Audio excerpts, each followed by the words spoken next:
Olá, pessoal, boa tarde. Vamos começar nosso painel de hoje. A gente tem um painel bem diverso aqui. A gente vai estar falando sobre como as políticas, né, da União Europeia, do Reino Unido e dos Estados Unidos, como as leis que estão sendo trabalhadas nos congressos desses países ou grupos de países vão impactar o Brasil, né, no que diz respeito à produção, desmatamento, etc. Então, a gente tem aqui hoje para conversar com a gente a Nicole Polstere, da FERN, o Alexander von Bismarck, da Environmental Investigation Agency, a Beatriz Luraschki, da Royal Society for the Protection of Birds, o Paulo Barreto, que vai estar à distância lá no Brasil, do Amazon, o Alberto Terena, da APIB, e a Luciana Teles Chaves, do Human Rights Watch. Então, como a gente tem um painel com bastante pessoas, né, nós vamos começar com a Nicole. O sistema vai ser esse. A Nicole ela vai apresentar, dar um panorama geral das 3 leis, né, projetos de lei, na realidade, e aí a gente vai fazer uma rodada de perguntas, né, para cada um dos painelistas, tá? Então, Nicole, é com você. Thank you very much for coming, for still joining at almost the end of this important COP. And we wanted to use this opportunity to know what cooking in addition to the many voluntary pledges that have been made here. So 3 jurisdictions, the US, the UK, and the EU, all have laws in the making that try to minimize the risk of deforestation embedded in products placed on their respective markets. And that is quite historic, and if well done, could help protect forests and respect rights. And this is what we're going to discuss now. Are these laws strong enough? Will they have an impact on Brazil? Will they be able to respect rights better? And I would like to contrast these 3 laws in 7 areas. They slightly differ in scope, but what they all have in common is that they take a risk-based approach. So that means that companies that place certain goods on the markets need to do a risk assessment. So for that, they need to know exactly where the goods are coming from, then do a risk assessment, whether they comply with the standards, so to say, with the regulation, with the demands of the law, and then need to take mitigation action. So if there's a doubt that the products have been produced in compliance with the laws, they should not be placed on the markets. So these laws have a prohibition element. Where they differ is in other areas. And first, let's start with the scope. Because while all of them look at deforestation, 2 of them only look at illegal deforestation as defined in the home country, in the producer country. And that's the US and the UK. The European Union tries to go a step further and looks at illegal deforestation and 0 legal deforestation after a certain cutoff date, 2020. So quite ambitious to go beyond illegal deforestation, that we know for climate, but also because consumers demand it and because it's easier to implement for companies very often. Another area of difference is which biomes these laws cover. So while all of them, of course, cover forests, some others also include wooded lands, like the US ones. And that is a very good thing, because that would include the majority of the Cerrado and other biomes other than forests. The UK, and that's not on the slide, also looks at land submerged underwater. So we think that will be important for wetlands. And unfortunately, the EU only looks at forests and is using the FAO definition. So biomes like the Pantanal, the Cerrado, the Chaco will still be at risk, and products stemming from there, and with recent deforestation, may still enter the EU if this law passes like it is. Another area of difference is the scope of the commodities that fall under the law. And here again, we have the US proposal, which is most ambitious here. You see the commodities that fall under scope on the slide. And the good thing here is that it's not only the bulk commodities, but also the processed products. The exact text is commodities and products whole or in parts. I guess it's subject to interpretation, but it sounds quite good. Unfortunately, the EU has taken, as far as we can tell from the leaked draft, a less ambitious approach and only has a selected customs code of 6 commodities that would apply. And what is really missing and really important for Brazil is that, for instance, soya meal or processed beef or leather would not fall under the regulation. And we think that's a big mistake, and we hope that will be corrected when this law enters the process of being approved. Another important area that we want to discuss today is whether these laws will have to protect human rights. And to a certain extent, it can help. But unfortunately, all of the laws only refer to the laws of the producer country. So tenure rights as recognized under national laws in the country. They do not refer explicitly to international human rights norms and standards. The UK and the US make an explicit reference to free, prior and informed consent, which is very good, but it is a secondary right. And we would really hope that all of the laws move in the direction of the respect of international human rights norms and standards, especially as it's important for the respect of tenure. I want to come to the last 2 areas. I want to contrast the law in, and that's a system of risk rating and associated partnerships. So the EU, for instance, will set up a forest observatory, which has the mandate then to monitor deforestation, and in case of the EU law, also forest degradation, and give the country a risk rating. And if the country is rated as high risk, then the enforcement agencies of that country of the importing country have more tools at disposal to do checks, to hold the goods in customs, hopefully, and be more vigilant. The US also has a kind of a risk rating system, and here the good thing is that it promises, according to the draft, to consult with civil society on this, and we hope the EU will follow suit and also engage with academia and civil society when it does the risk rating, and not only apply it unilaterally. As regards the UK, we don't have much information about the risk rating system at the moment. About partnerships, I think some of you have followed the FACT dialogues, but we're not sure yet to what extent they will fold into a new partnership accompanying the law. We know the EU has announced forest partnerships with 5 objectives, but they are not formally described yet.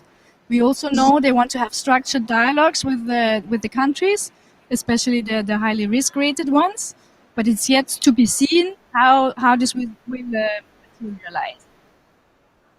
And the last point, in case of the US, it's quite a strong approach. The trade representative would not only inform the country of the risk rating, but devise an action plan on how to improve the situation, I guess, on forest governance and how to stop deforestation, and so the country can get a better risk rating. And this partnership should also be in consultation with civil society and not only with the government. So in terms of timeline, the US has already proposed this bipartisan initiative. The UK has taken the first step and adopted the law yesterday, and then it goes to secondary legislation where much of the details will need to be hammered out. And for the EU, the big day is the 17th of November, so next week. So please stay tuned and scrutinize the proposal when it comes out, and we will seek your input through consultations. Thank you. Thank you. Thank you, Nicole. I think it's very important to have other legislation, external legislation. Eu devia falar em português, né, gente? É difícil mudar um pouco o setting. Desculpa. Vocês estão me ouvindo? Whole time, but now can you hear me? Yes. Ok, tá bom. Então, de fato, né? So, in fact, we have external legislation outside from Brazil. This is something very important, and this can help us to reduce deforestation. And I would like to hear from Alessandro. You analyzed a lot this American bill. What do you think, what impact we can have here in Brazil for deforestation, but also for livestock?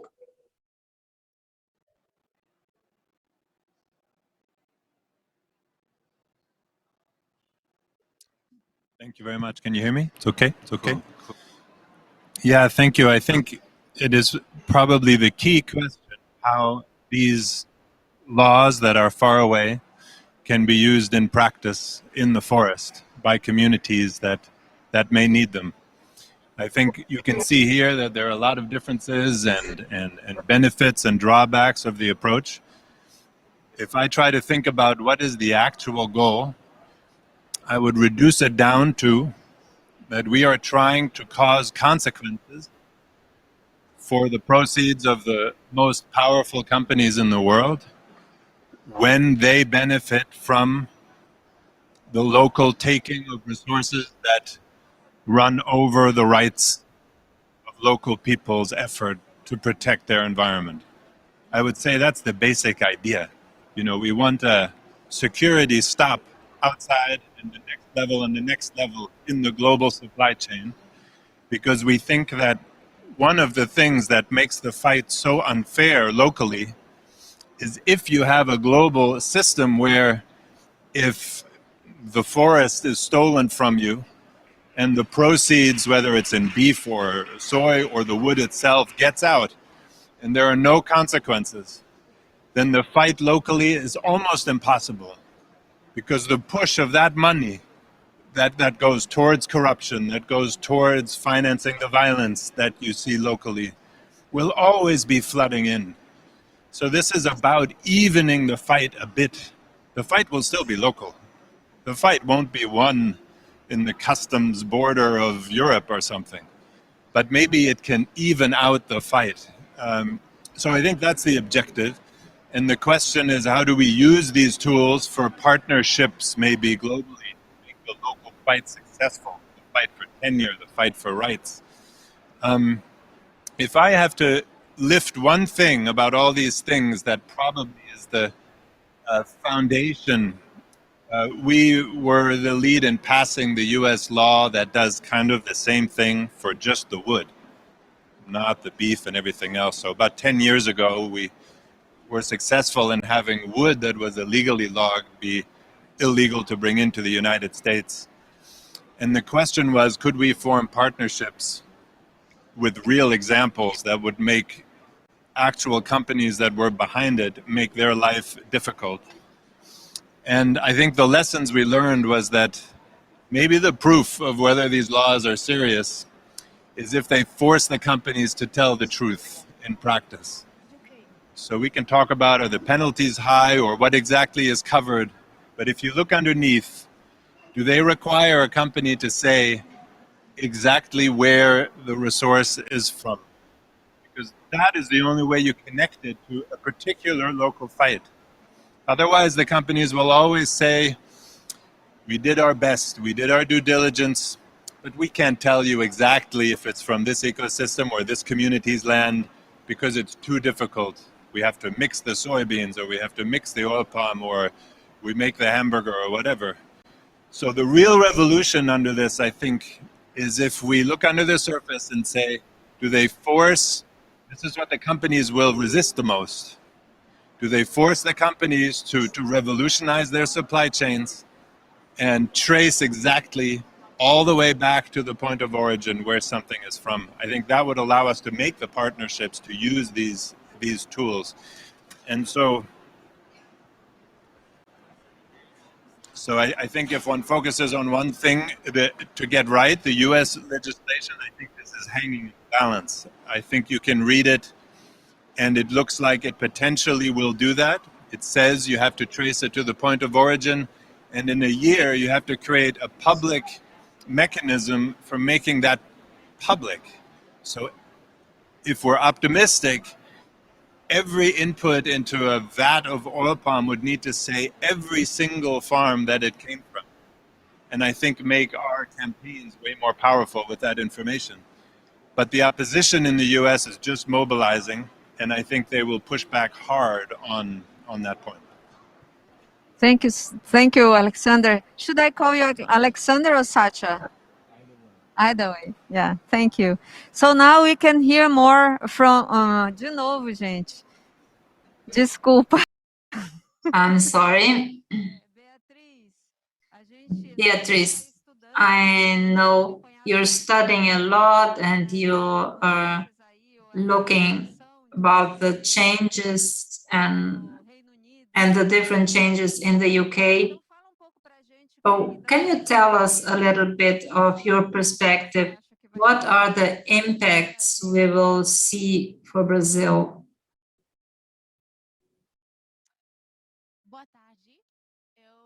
Good afternoon. So, as we have heard, the UK law was passed and introduced into legislation in the UK yesterday. So, this is a really big moment. It's been several years in the making, but a lot remains to be defined about how this due diligence legislation is going to work in practice. So I think, as you can see on the table behind us on this slide, there are some very important limitations of the law as it is currently. The main example of that is that it applies to forests, which is a certain definition that's listed of over 10% forest cover per half hectare. So we know that in Brazil, there are many other ecosystems of huge importance to biodiversity, to local communities, to indigenous people, that perhaps don't entirely meet the definition of forests, that should also be protected in some way. So that's one example of a limitation. Another important area we're really concerned about at the moment is which commodities will be in scope for this law. This remains to be determined in a process of consultation for secondary legislation, which is going to be happening over the next few months. In fact, we are expecting the government to launch a consultation on this very issue within the next few weeks. And we have heard that only soy and palm oil could be included. And this is not good enough. The UK has a significant beef and leather footprint in Brazil. And at the very minimum, we would want to see the same commodities included in the scope of this law as the US and the EU are intending to use. So I think, in a nutshell, for Brazil, what this means is that illegal deforestation in the Amazon is going to be covered by this law. That's good news. But we know that analysis has shown that a lot of legal deforestation can still happen in very sensitive and important areas. And in an ideal scenario, we would want to be able to address this through legal mechanisms as well. Maybe I will say more later about how this will work in practice, but I mean, as Sasha has said before me, it will be interesting to see what kinds of sanctions will be used, because this is about changing company behavior in the long term, and it's about introducing mechanisms that really bite and have teeth and will lead to a change in business practices.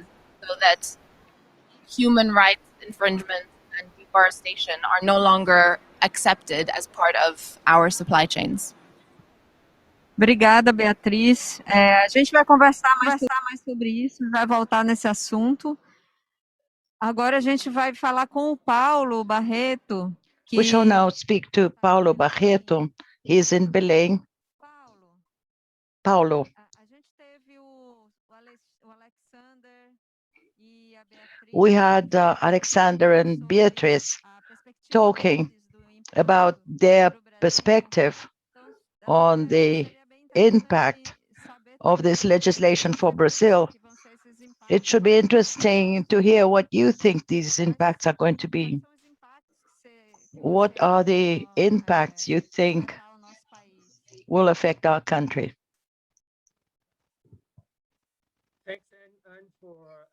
Muito obrigado.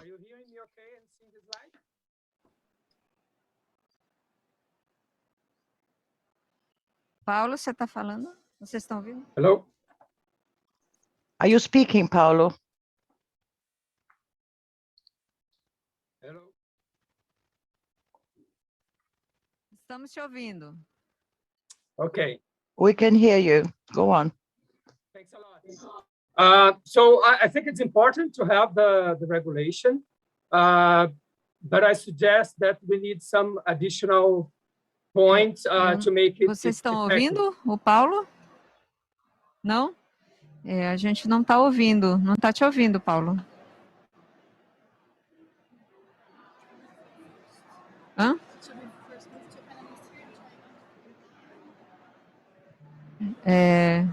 Vamos tentar mais uma vez. Paulo, você está... Oi. Let us try once again. Você está ouvindo a gente? Do you hear me now? I can hear you. Acho que você tem que unmute. I think you have to unmute your mic. Você está no mudo. You are mute.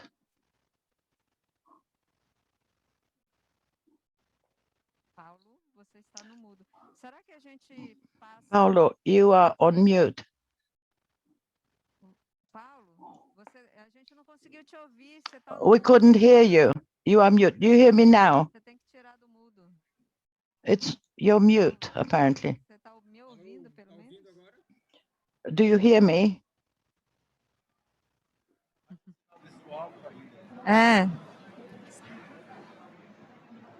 Você está no mudo, Paulo. You are on mute, Paulo. Tem como tirar ele do mudo? Can you turn your mic on, please? Oi? Unmute your mic. Okay, thank you. Você está no mudo. Será que a gente passa para o próximo panelista? Do you hear me now? Vamos passar para o próximo, né? Depois Shall we move on to the next speaker and then we go back to Paulo? O WhatsApp dele, manda uma mensagem para ele. Someone who has his WhatsApp, please send him a message. É hora da gente ouvir pouco. I think it's time for us to hear Alberto Terena for a while. E os povos indígenas, e aqui, How is it the indigenous peoples? como que os povos indígenas How is it they, recebem, né, ou veem essa mudança? what do they think Leis que about vão this passar, change in the laws of other countries, and how will these laws impact Então, acho que seria our interessante country saber positively or not? sobre isso. It should be interesting to hear what you think about it. Boa tarde. Good afternoon. Eu queria assim começar dizendo de que I would like to start by saying preocupação continua that como our povos originários do nosso país. worries continue as the original peoples in our country, those who are in the forest, the Cerrado, the Pantanal, the Pampa. Os países eles têm que I believe countries have to compreender a complexidade understand do nosso país, the complexity of our country também a agressão and also in what way the aggression porque às vezes of the current government, para uma mesa because sometimes uma lei you come to a panel where a law is described, but then sometimes people want to take advantage of this law to continue to negotiate. So we, as indigenous peoples, continue to worry in this respect, because when you say we're just going to inspect the wood, then there are other points. Livestock, for instance, is expanding in Pantanal, and that is a region that if you set fire to it on purpose, then soon you will no longer have all that amount of water. And this will have a reflection on the Amazon.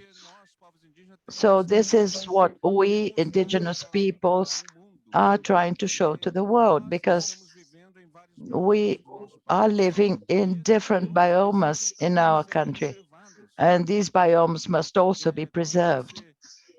When you start raising livestock in the Pantanal, or you destroy timber in the Amazon, or you use mercury in the Amazon, you are destroying a whole ecosystem.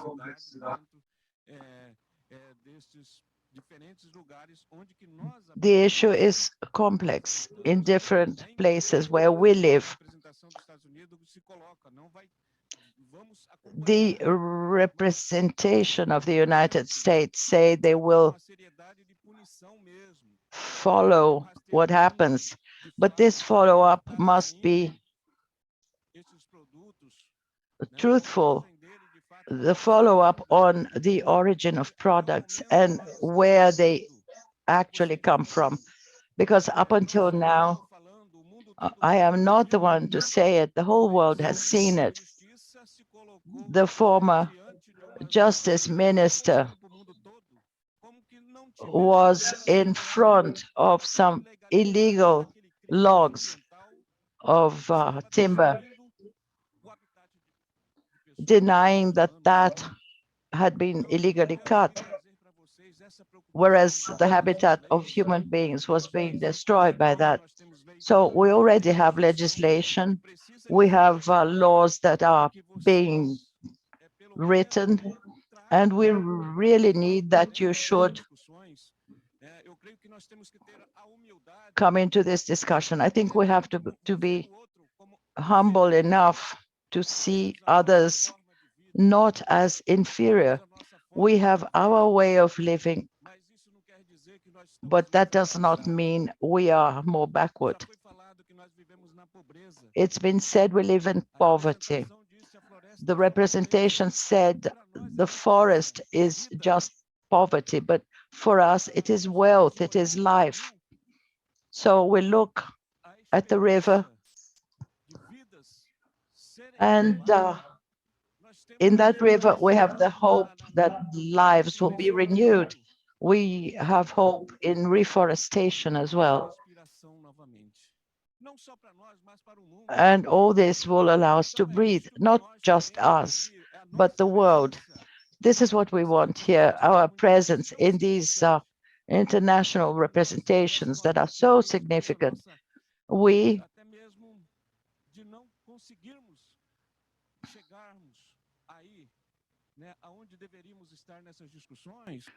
cannot perhaps occupy the place we should in these discussions, but we want you to listen to us so that we can really help to preserve the planet.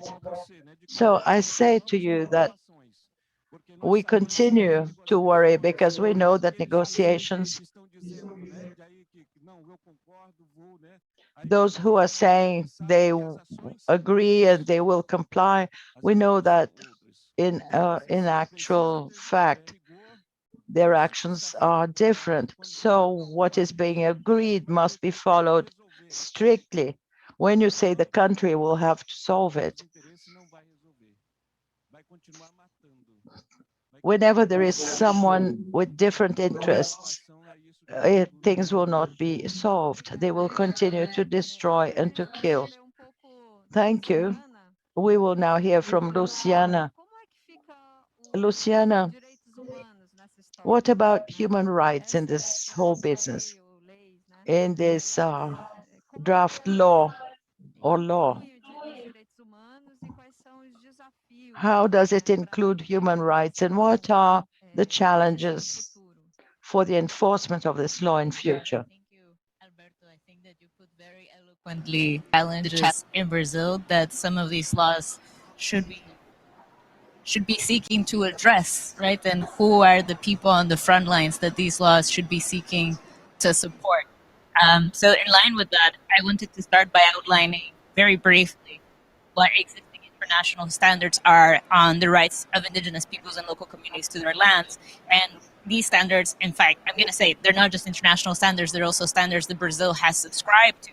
Actually, Brazil already has an obligation to incorporate these into their domestic law and actually uphold them. So if there's foreign laws that also require companies to uphold them in Brazil, it would be in support of the obligation that already exists domestically and not actually a foreign interference. So one, the most important one is the International Labor Organization Convention 169. So this is the Indigenous and Tribal Peoples Convention, which codifies people's rights of ownership, possession, and access to the lands which they traditionally occupy. And it requires governments to guarantee effective protection of these rights. And it also requires governments to safeguard people's rights to the natural resources pertaining to their land. And in addition to that, to establish adequate penalties for invasions of these lands.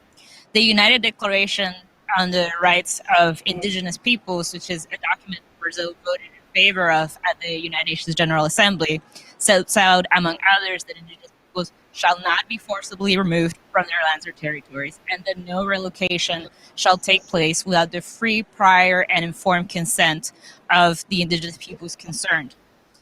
In addition to that, when we talk about local communities, the United Nations Declaration on the Rights of Peasants and other peoples and other people working in rural areas sets out that peasants and other people living in rural areas have the right to land individually and collectively, including the right to have access to an adequate standard of living. So these standards are the key reference frameworks under international law that codify indigenous peoples and local communities' rights to their lands and resources. They are an incomplete acknowledgement of what is owed to indigenous peoples, but they are what currently is in place. And in addition to that, in the context of Brazil, there is precedent case law from the Inter-American Court on Human Rights, cases like Awastigni or Sarayaku that created binding precedent that is also applicable to the context of Brazil. So unfortunately, as currently designed, none of these laws will properly require businesses to uphold the standards that I just described, only to the extent they are already incorporated in domestic law. But some of the laws are much better than others in relation to each other. So as they stand, all the bills require that domestic laws on land tenure rights are upheld, not international standards. And this leaves a major loophole because a lot of the area that is communally managed, communally held by communities is not yet recognized in law. And in the context of Brazil, at the moment, you also have a federal government that is actively saying they want to demarcate more land. So it's concerning when it only looks to uphold domestic law. But if you compare the law still, I think the U.S. proposal is currently the one that offers the best guarantees. And the reason for that is because the system that it designed to identify high-risk countries without effective safeguards against illegal commodity-driven forest loss actually takes into account the human rights situation in the country. So when the U.S. government tries to determine which countries are high risk, it will take into account the incidence of violence and rights violations against indigenous peoples, local communities, and human rights defenders. this will trigger an obligation for the companies importing the listed communities from Brazil, in this case, to document their supply chain to its point of origin and demonstrate that they are taking measures to ensure that the commodities weren't produced on illegally deforested land. And in addition to that, like Nicole was saying, it will also require U.S. authorities to consult with civil society to assess the risk associated with the listed commodities in that country. And that actually opens up a space for communities on the front line who are experiencing harm from agribusiness to speak up and to have a seat at the table and tell the U.S. government what their reality looks like on the front line. And that's a certain kind of access that I think for a lot of frontline communities is very difficult to have right now. And the fact that the law creates that space is really positive. And it's something that the other laws could still include. There's so many gaps in the way that the UK law is supposed to be implemented that the executive government needs to fill. So currently it's in the power of the Secretary of State when determining how to implement it to create a system that gives that kind of space, that seat at the table to frontline communities. And it's the same thing with the EU because we're still waiting for the actual final proposal to be presented by the Commission. And in the factors that the Commission is going to consider in terms of what is a high-risk country, they could consider the incidence of human rights abuses, they can consider the situation of forest defenders. So it is very possible and very simple to still fix these laws, to make them stronger and more supportive of frontline communities, and leveling the playing field, like Sasha was saying, making space to make sure the civil society is heard and included in that process of determining how a high-risk country is characterized. And I think, just to close, we still think that, at least from the perspective of Human Rights Watch, that these laws are a positive step in the right direction, all of them, because they are creating penalties for companies that used to be able to operate with complete impunity. So in that sense, they are a positive step. But we are here at COP as civil society to think ambitiously, right? And so I wanted to leave you with three thoughts, three specific suggestions that Human Rights Watch will certainly be working towards in terms of how these laws could be raised in ambition. One of them is that business should be required to uphold international human rights standards regarding the protection of land rights of indigenous peoples and local communities. In addition to actually better protecting rights than domestic laws, and protecting rights against regulatory rollbacks in domestic legislation, this also creates one single standard that all companies need to uphold in all jurisdictions. So actually, it creates more legal security for companies if you see it from that point of view. Not that that's necessarily the priority. But then secondly, all the risk assessment mechanisms that will determine what the risk level of a certain country is, they all should take into account evidence of human rights abuses when determining the level of risk assigned to a given country. And they should open up a space to engage civil society directly. And third, and most importantly, all laws should include a provision that gives the possibility to survivors of abuse to seek justice, to seek compensation for harms in the courts of origin of businesses. So what this means, for example, is if a German company has a subsidiary in Brazil that is responsible for forcefully displacing a local community from their land illegally, then it should be an option for that community to hold that company accountable in a German court of law. That currently is very difficult for various reasons, but that option should be on the table, and that will definitely be the toughest one to get in terms of getting pushback from companies, like Sasha was saying. But that doesn't mean we shouldn't try. So I wrap it up with that. Obrigada, Luciana. Agora eu acho que a gente vai tentar much, Luciana. I believe we are now going to listen to Paulo. Let's try again. Are you ready, Paulo? I think so. Are you hearing me? Ótimo. Sim. Então, como você Great. acha que essas leis vão So impactar? how do you think these laws are going to impact Brazil? Thanks. Are you seeing my slides? Você está vendo os meus slides? Great. Well, I think the regulation, the need for that regulation, it's a symptom that our national policies are not working, right? Because the foreign countries are looking at us and say, well, they have a problem. And I think having international regulation is positive, but I would argue that we need some additional steps to make it more effective, and I'll explain. And this slide shows that legalizing land use illegality has been the norm in Brazil in the past few years. You see that in several years we had laws pardoning illegal land grabbers, also changing the forest code, and by that pardoning illegal deforestation. And there is a study showing, for example, that by changing the forest code, there was an additional 1 million hectares of illegal deforestation since 2012. And the government keeps trying to reduce protected areas and also pardoning land grabbers.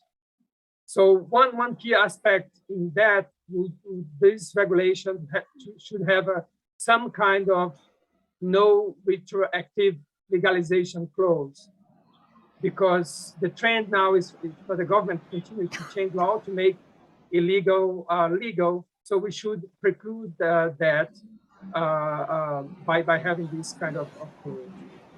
I think other key aspect of so this slide not moving here, but I think another, it moved now. Another key aspect is what we see from past studies is regulation against deforestation may displace deforestation from one place to another, what's called a leakage.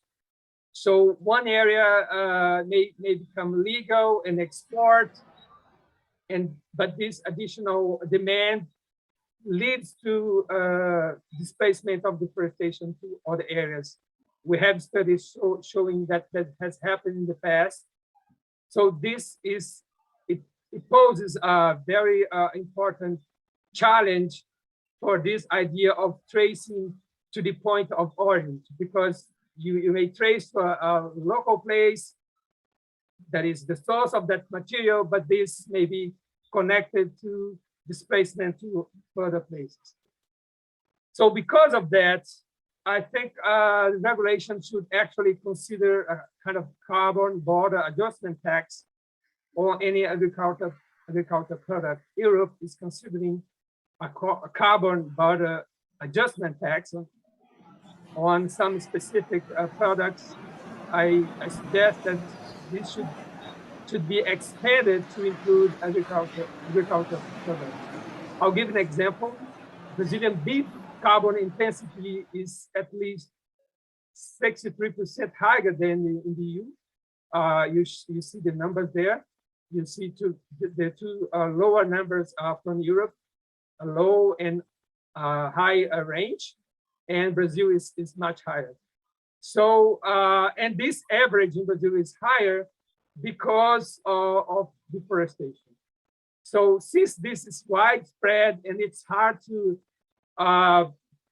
map the origins, and you have this problem of leakage, I think a carbon border adjustment tax will have a better way to address that. Another very important point that is not considered in this specific regulation that Nicole presented is the idea of regulating finance. Most of the case of beef, most of the beef is consumed in Brazil, so it will not be addressed directly, but by this proposed regulation. But large meat packers and retail in Brazil, they are public companies traded internationally. So other countries are benefiting through finance from illegal deforestation in Brazil. I showed two examples there. One is the supermarket chain in Brazil. The map showed the links between the origins of beef and the national market. So they are completely connected there. So it's a French company that benefits directly or indirectly from illegal deforestation in the Amazon. The other group is BlackRock that has investment in big meat packers in the Brazilian Amazon. So the issue of finance is very important to include in any regulation. And the last slide here shows the kind of participation of international finance in the beef and soy commodities in Brazil. You see that most of the money is from South America, but the EU and North America have important role in both commodities. So this shows the importance of also having deregulation of finance. So in summary, we need to really to include legality, not only the present legality, but the retroactive legality, the issue of finance, and this idea of having a carbon border adjustment tax. Thank you. Obrigada, Paulo. Nós temos 15 minutos e... Thank you very much, Paulo. We have 15 minutes now. And I would like to give you the floor for you to make some brief comments. There is something important, I think, in what Paulo said. As he said, we Brazilians cannot contain illegality in Brazil, in the chains that destroy the environment. And we have other countries working on this perspective to have an impact or to encourage better practices in our production chains. I think this is something important, and surely it may take the industry, especially agribusiness, to a better position. But I think that the creation of too many barriers ends up being negative for the status quo, because we have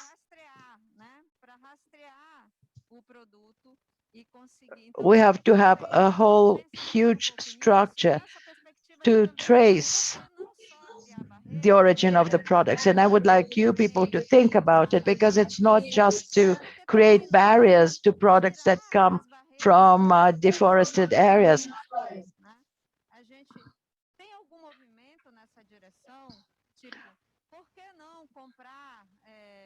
But is there a movement in the sense of buying more Brazil nuts, for instance, or other products to favor these markets? I would like to give back this thought to you, for you to comment along this line. How is it that these laws may help to reduce illegality in the chains that lead to deforestation, but also how is it that the legislation in other countries can help to remove barriers to forest products, such as Brazil nuts, for instance?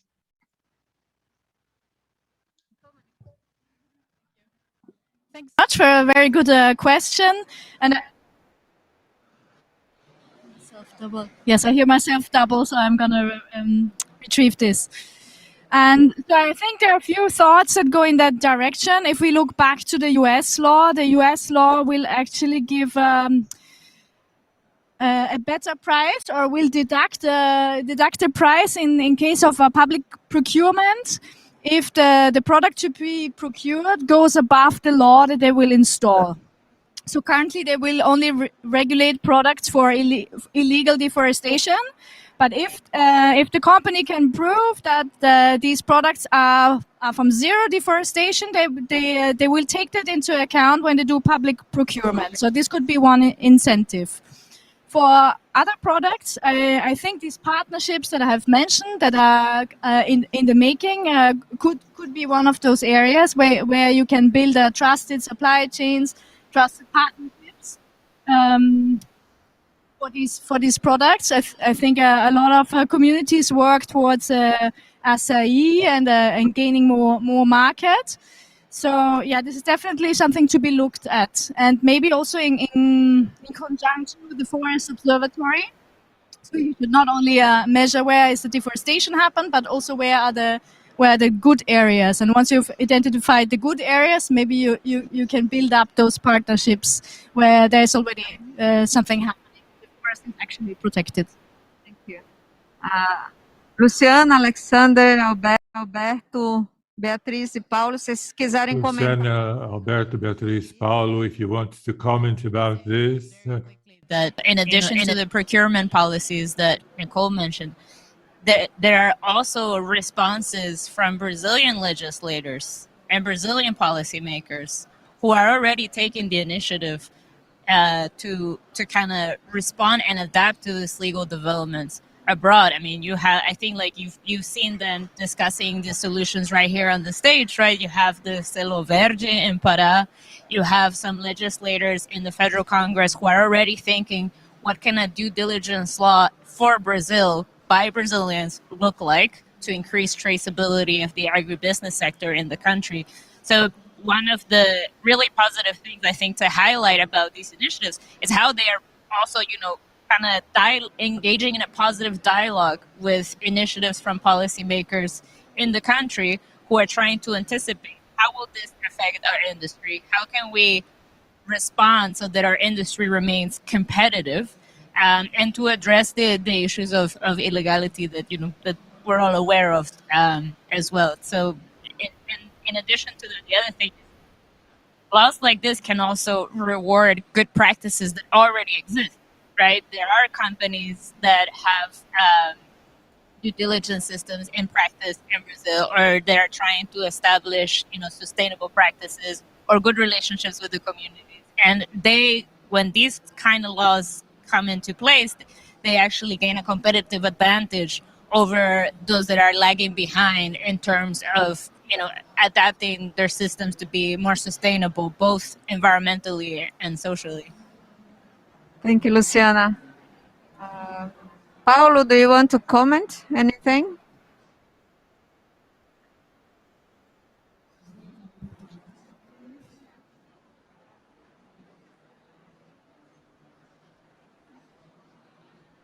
Subsidies to the agricultural sector that in the end stimulates deforestation. There are several studies showing that.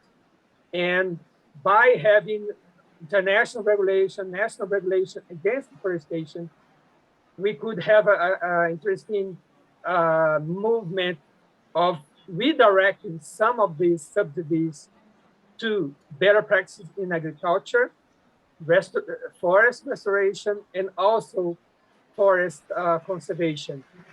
In the past, when Brazil was really tough against deforestation, we saw a sharp decline of deforestation. In the same time, there was a growth of agriculture and even cattle ranching land use productivity. It shows that this we can repeat that the same process. And there is a very interesting international study now advocating for some redirection of the subsidies that currently applied to agriculture to be divested to this other to more conservation areas that would help mitigating climate change. Obrigada, Paulo. Alberto, Thank você you, quer Paulo. comentar Alberto, alguma coisa sobre would isso? you like to comment about this? Well, traceability, as I mentioned, is extremely important because you will know the origin, where the product is coming from.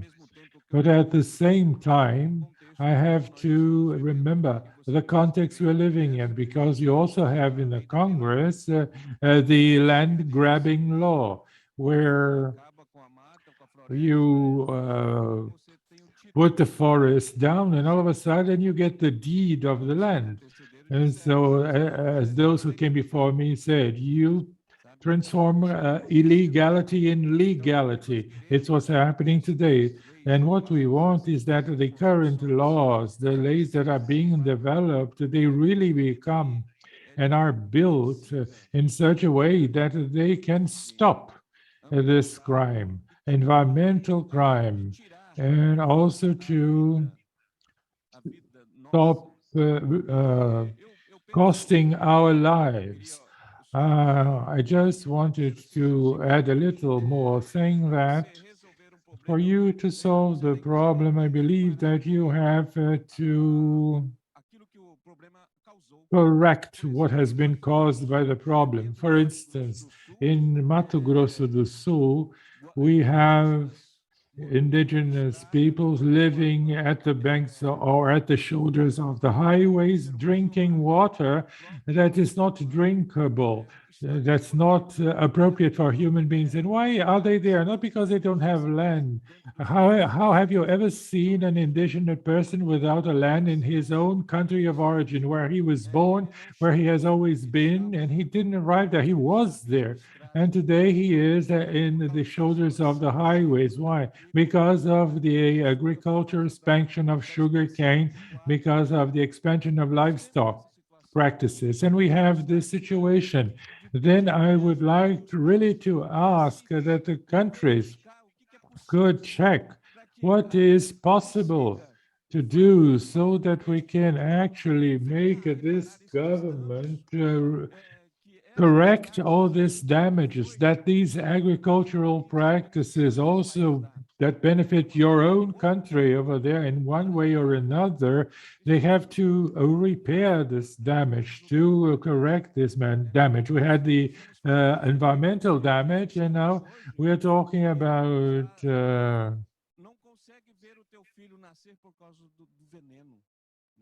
about women that cannot see their babies be born because they were intoxicated in their wombs because of the poison. So I continue saying we are here because we are dying. It's not only the forest, but human beings are dying inside the forest, inside the Cerrado, and inside the Pantanal. Thank you, Alberto. Beatriz, would you say The something? biggest risk of this not working, which is the risk of continued deregulation in Brazil. None of the laws set out are equipped to really deal with this, least of all the UK's, well, also the US's approach. And if we are not collectively able to address this problem, then continued deregulation will undermine everything we are trying to achieve for people and for those forests. And I don't think we have an adequate solution to this yet. But it is important to acknowledge that this approach to respect the legality of producer countries was very carefully constructed by the UK and by the US to ensure that this is actually about a positive trade dialogue where trade ministers and I guess heads of state can have a conversation about how to address these problems in supply chains. So this is on the basis of wanting to give the producers of this world, including Brazil, a space for continuing to use their agricultural sector as like the main pillar of their economy. And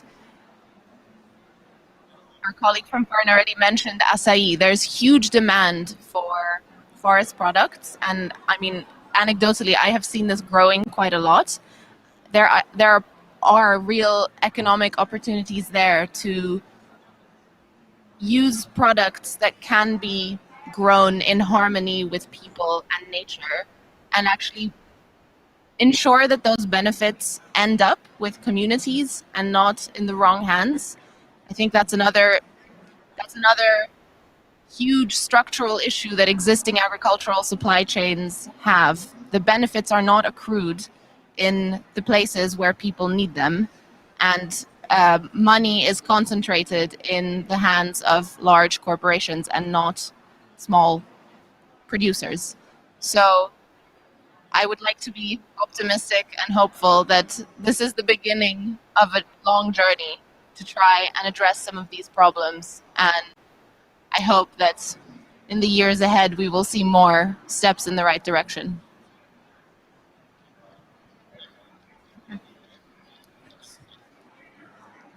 Alexander. Alexander. I'll be very brief, but wanted to answer to your incredibly important question. My view is that if we can revolutionize the global trading system to respect origin in products, generally speaking, that we will empower local people to maintain more value of those products. So I think that one of the great injustices in the global trading system now is that giant companies sit in the middle and aggregate all those, whatever the resource is, and drain the value out of it because it's all considered the same. It has illegal in it, it has unsustainable in it, and sustainable. And so the local Brazil nut should be held up and valued for exactly where it's from and be prized. So I think that is the vision. The devil is in the details, but the vision that by respecting and forcing the value of local origin, you can increase the value of products such as that. Obrigada. Gente, a gente vai ter que terminar, a não ser que tenha uma pergunta. Close, unless there is any ultra hugely important question, we will have to close. So I believe that's it. I would like to thank all the panelists of Paulo in Brazil and say that we will be doing a follow-up of this process with these laws. And actually, we have to think how this will bring its impacts to Brazil. We needed the barriers, but we also need to open room for an economy which is the economy of the products from the forest as well, and strengthen the legalization process of the supply chains in Brazil. So, thank you very much to all. See you next time.